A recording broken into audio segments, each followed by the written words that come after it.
Pray for me. Acts 28, verses 1 through 6. Acts 28, verses 1 through 6. I'm going to be reading it from the King James Version. I'm going to ask if you just be so kind as to read aloud with me.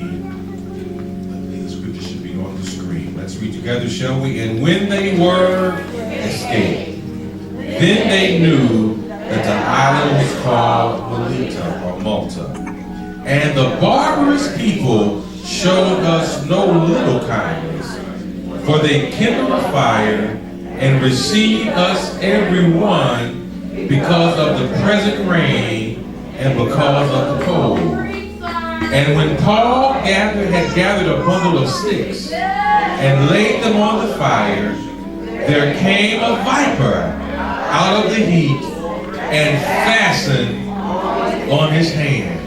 And when the barbarians saw the venomous beast hang on his hand, they said among themselves, no doubt this man is a murderer, whom though he hath escaped the sea, yet vengeance suffered not to live. And he, Paul, shook off the beast into the fire and felt no harm. Howbeit, go and read. When they looked when he should have swollen, and fallen down dead suddenly. But after they had looked a great while and saw no harm come to him, they changed their mind and said that he was a god.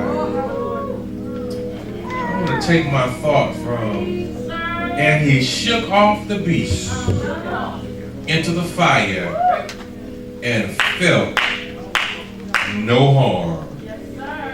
For a title today, I'm going to finally get to preach this message. Bit, but still standing. Bit, but still standing. Bit, but still standing. You got to let that sink in. Neighbor, I've been bit.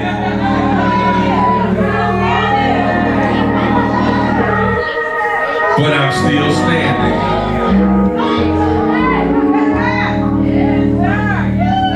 The weapon was formed.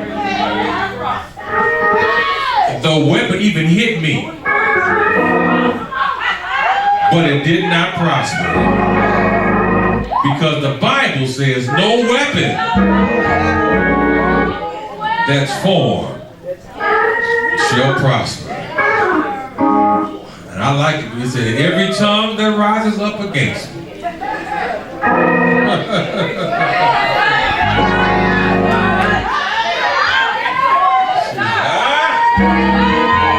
Some of y'all trying to fight. You better read what the Bible says, vengeance is mine, saith the Lord. And sometimes you just stand still and see the salvation of the Lord. God is a helper. The Bible says he's a very present help in your time of trouble. Lord, I'm preaching better than y'all saying amen. Listen, bit but still standing. You know, have you ever had what it seemed like one thing happened after the other? Yes, sir. I mean, it's like, all right, so the car breaks down. And then while the car is still broke down, the washing machine go out. While the washing machine, then we kind of figure out who gonna fix the washing machine. You get ready to go cook, then the oven go out.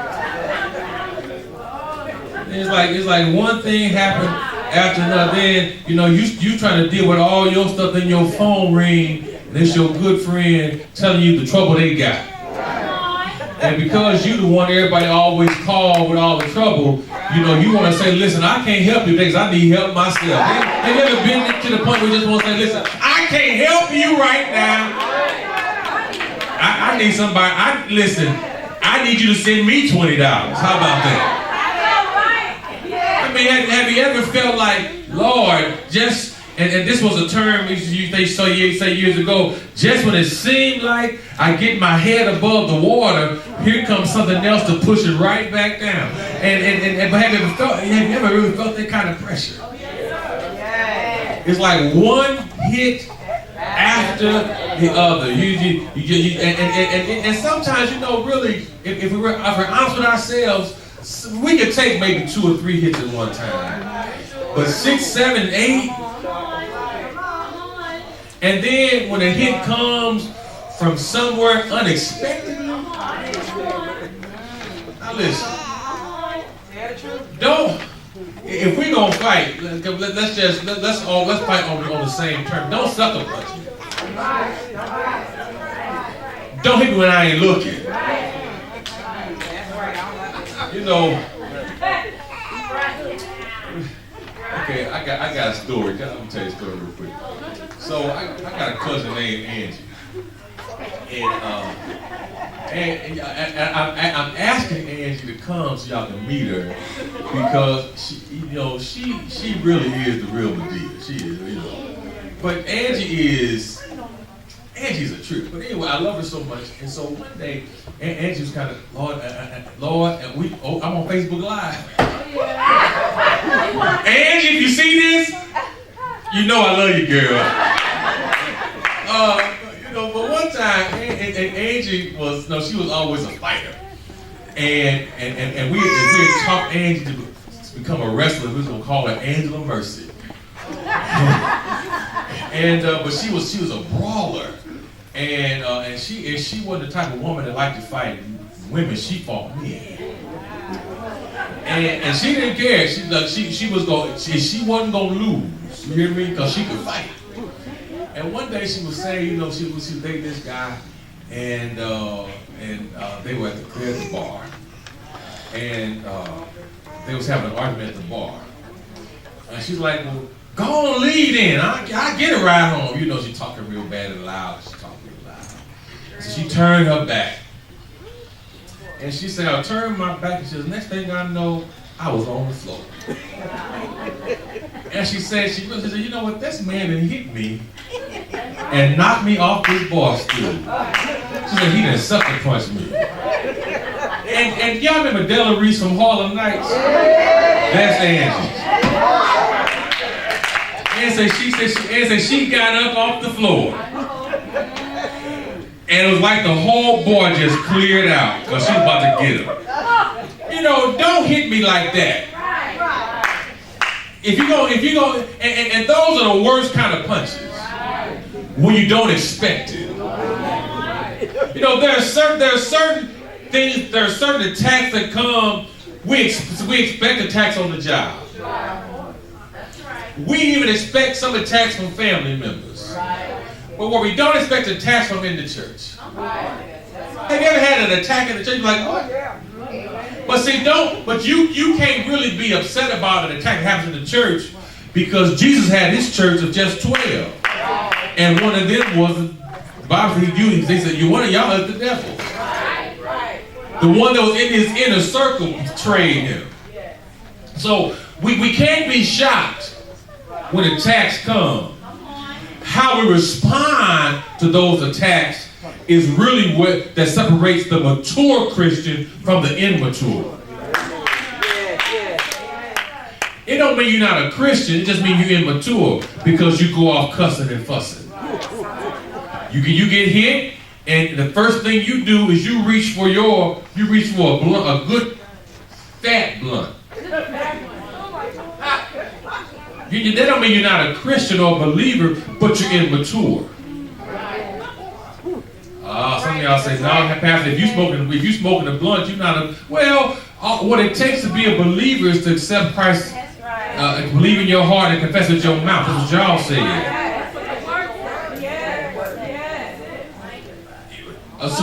But there is a step after believing called sanctification, which means to clean, get clean. And too many times we just stop at being saved, but we don't get cleaned up.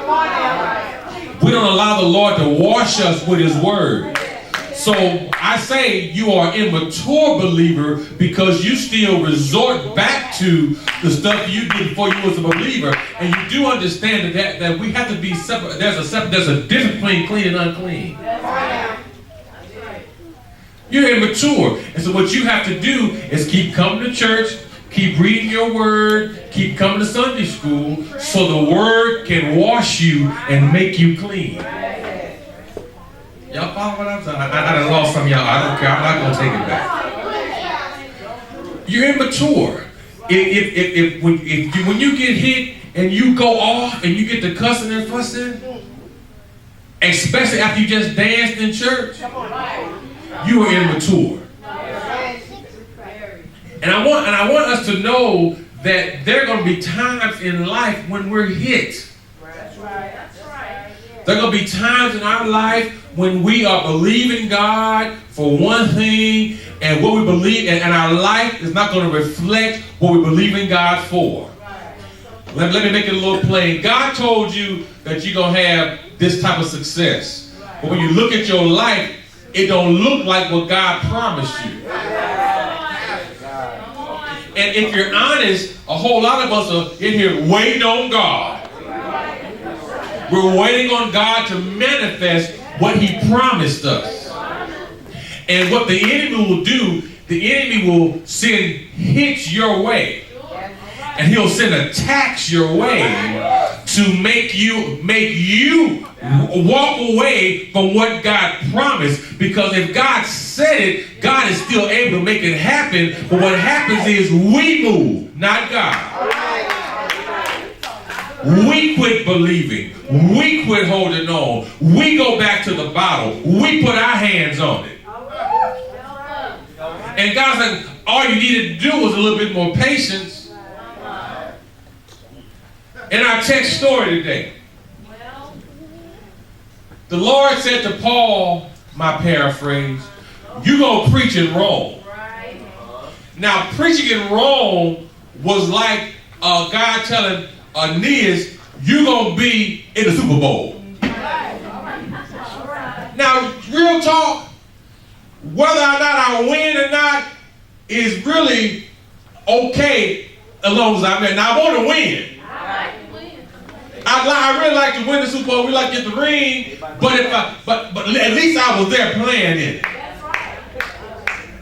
And going to preach in Rome to a preacher was like winning the Super Bowl to a football player. That was big stuff. And God said to Paul, you must needs preach in Rome. What God didn't tell Paul was the way you're going to get to Rome was as a slave, as a prisoner on the ship. And isn't that just like God? God will give you the end, but he don't tell you what's going to happen to make you get there. God will say, go to Atlanta and I'm going to bless you. But what he didn't tell you was before I bless you, you're going to lose your house. You're going to lose your car. Your name's going to be scandalized. You're going to have a divorce. He don't tell you that part because God knows if I told you everything, you wouldn't go. God told the children of Israel, I got a land for you that flows with milk and honey. But what he didn't tell them was there's going to be giants in the land. But you know why God didn't have to tell you that part? Because God had already made arrangements for those giants. God would have never told them to go if he hadn't already made arrangements for it. So he said to Paul, you must needs preach in Rome. So Paul found himself on his way to Rome, but as a prisoner. Now, even though he was in prison, he never let go of his prayer life. Right. So Paul prophesied in the prison, hey, we don't need to loose this ship. Right. We didn't stay here because now is not the season to loose the ship. Right. Well, they didn't listen. So to you who are prophetic out here, sometimes people are not going to receive your prophetic word. And you ain't got to make it come to pass. Just prophesy. And let your prophecy and the results of your prophecy speak for itself. How do you know if a prophet, somebody's a true prophet? When what they say come to pass. If everything you say don't come to pass, then you might not be a prophet. Or perhaps you're just still a little immature and you need training. But they didn't receive it and they loosed anyway. Well, you can't get mad and say, I ain't going to prophesy no more. You still got to be your authentic self. And so they loosed the ship and they were on their way. But while they were on their way, the Bible says that the sky got so dark that they couldn't tell whether it was night or day. Paul said, I told y'all don't loose here. I already told you what's going to happen. He said, but you know what? Don't y'all worry. It rained night and day. They want to fast to maybe change it, but no, it's too late now. You in the middle of this storm. And what's interesting is Paul was in the storm with him. You would think because you're God's man and God's prophet that the storm wouldn't affect you. But let me tell you, just because you are people of God, there going to still be stuff that you're going to find yourself in. But we have to maintain our identity in every storm. Can I say that again? We must maintain our godly identity in every storm. You got to be consistent. You can't be strong in this storm, then the next storm you cussing and fussing and fainting. You're immature. Paul told him, said, listen, my paraphrase, I'm cutting across the field. I know we're in this storm, but I prayed. And I got a word. What's your word? Oh, now you want to hear my word now, don't you? Well, the word is this. This ship we riding on is about to be towed up. What kind of word is that? I'm telling y'all right now, this ship we riding on, it's about to be towed up and it's about to sink. But there's not going to be one loss of life. What kind of word is it? Well, you should have listened to the first word. And because you didn't listen to the first time, now this is one of the consequences of you being hard-headed. You're about to lose your ship. There are consequences for disobedience. But I'm a believer, yeah, but you're a disobedient believer, and now I got to spank you. So, you're going to live, but you're going to lose the ship. And they tried their best to guide the ship to the shore, but the Bible said it got stuck. And the waves beat it so until everything on the ship was in the water. And Paul said, y'all that can swim the shore. But the rest of y'all grab a piece of the ship and pedal. And some on boards and some was on broken pieces of the ship. But the Bible says they all made it to the shore. I need a prophet to prophesy in the midst of my storm. Let me know what's getting ready to happen.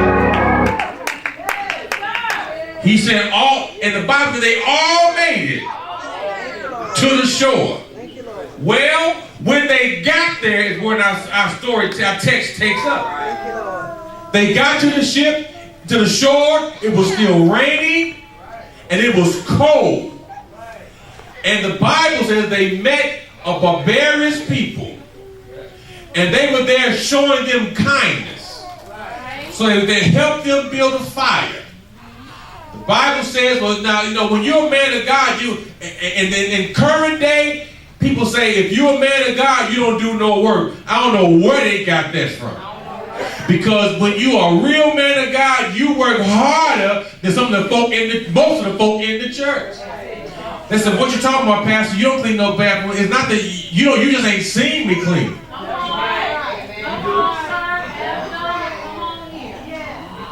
My job really is to preach, pray, and prophesy. But can I tell y'all, it takes me some time to get these sermons together. And can I tell y'all, when a lot of y'all are asleep, I'm up praying for y'all, on my face crying out for y'all, asking God, please turn it away. Please have mercy. Please have grace. God, they didn't mean it like they said it. And God was like, oh, they meant it. I said, God, I know they meant it, but they didn't really mean it. I never really knew the burden pastors had until I became one. That's when I say to some of y'all, I can tell when you disconnect because what I normally feel when you connect, I don't feel that no more. And you won't even understand that until you sit in my shoes. The burden for Sunday starts on Saturday about 2:30, 3 o'clock. And my kids be like, let's go to the movies. I'm like, no, I gotta go home. Listen, and because I have a family, I gotta try to respect that. But that burden hit me about 2 o'clock. My Sunday starts on Saturday. Anybody listen to what I'm talking about? Thank you for the witness. Thank you for the witness. And so Paul said, and so Paul was helping them gather sticks for the fire. Come on. He was carrying a bundle of sticks to help build the fire so they all can be warm. Right. The Bible says that as he was putting the sticks on the fire, this venomous beast, this viper, attached himself to his arm. And I can imagine it had to be them. They're like, really, God? Didn't I just come out of a horrible storm? Didn't I just, have to swim the shore? I'm cold, I got people talking all about me. I'm being misunderstood. Really? What else could really go wrong? And then, while this venomous beast is hanging on his arm, you would think that folk who was around him would go help him get the snake off the arm. But they are so, their perception is so wrong that they begin to, he must be a thief. He must be a murderer. They start judging him by his circumstances. And you have to be very, very careful when you see somebody's circumstances and you don't know the backstory. Because too many of us want to judge by what we see, and you don't realize that your perception what you see may not be really what it is. And here he is with this venomous beast hanging from his arm, and folk that could have helped him starts judging him. What do you do? What do you do? When folk who could help you start judging you incorrectly. It's enough to make you really want to hurt somebody. Now you see me with this snake on my arm. You mean to tell me you can't help me get this snake off? And it's kind of like, here we go again, one thing happening after the other. Right. One hit after the other. Right. It's enough to almost make you want to doubt God. Come on. When you've been hit so much, it works on your psyche, your mindset. When you've been hit so much, it works, it really wars against your belief system. Because those hits start telling you, you know what, you've been believing God all this time, and look at you. You get a hit in a relationship, it'll make you not want to trust nobody ever again. You get a hit from your family, and it'll make you want to shut down from all your family members. Don't know if you say if my last name is Brown and your last name is Brown, but I don't know you, I still ain't talking to you because you're Brown. It's enough to make you want to shut down altogether. And I'm coming today after you that are here today that's been hit by one thing after the other. Paul didn't allow the people's opinions to change what he knew. The Bible says Paul didn't even trip. He just shook the snake off. But listen, he ain't shake it back off into the woods. He didn't shake it off on somebody else. But the Bible says he shook it off into the fire. Because this fire you ain't getting away from. And there are people in this church today that you have been hit on so many different sides, and it's time for you today to just shake yourself. You gotta shake yourself until what's been hindering you and what's been attacking you is now destroyed. Let me show you the preaching moment in this. The preaching moment is this: that when he should have swollen up, when he should have died suddenly, God didn't allow what should have happened to him to happen because he had a prophecy over his life. And you can't die until everything God said about you comes to pass. The only reason it ain't gonna come to pass, I told you earlier, is because you move. But if you stand still and see the salvation of the Lord, you can get bit by a venomous viper and it won't hurt you. I give you power. I give you power. I give you power to tread on scorpions, and nothing won't hurt you. God has a power that supersedes all the power in the earth. And even though you might be struggling right now, don't give up on God, because God has not given up on you. Even though it looks like I'm going down for the last time, but if this is the last time, I gotta come back up, because there's a word over my life. And I can't die until everything God promised me comes to pass. And I'm not gonna give up. I'm not gonna throw in the towel. Talk about me as much as you please. The more you talk, I'm gonna stay on my knees. When I pray, he downloads to me. When I worship, he gives me strength to stand. Shake it off. Shake it off. Sometimes you gotta shake yourself and tell yourself everything's gonna be all right. Sometimes things come to your mind.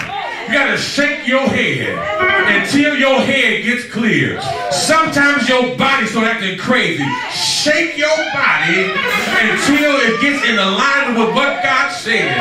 Sometimes I know it might say, well, Pastor, I can't shake my body because I'm in so much pain. Well, shake till the pain leaves. Just shake what you can. Move till you gotta do some kind of movement.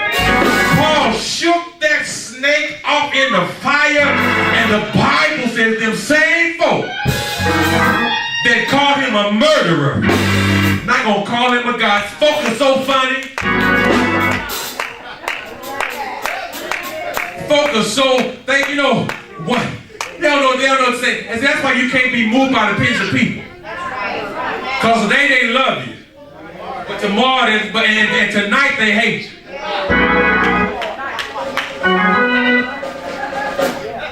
But always try to prove your haters wrong. Just live.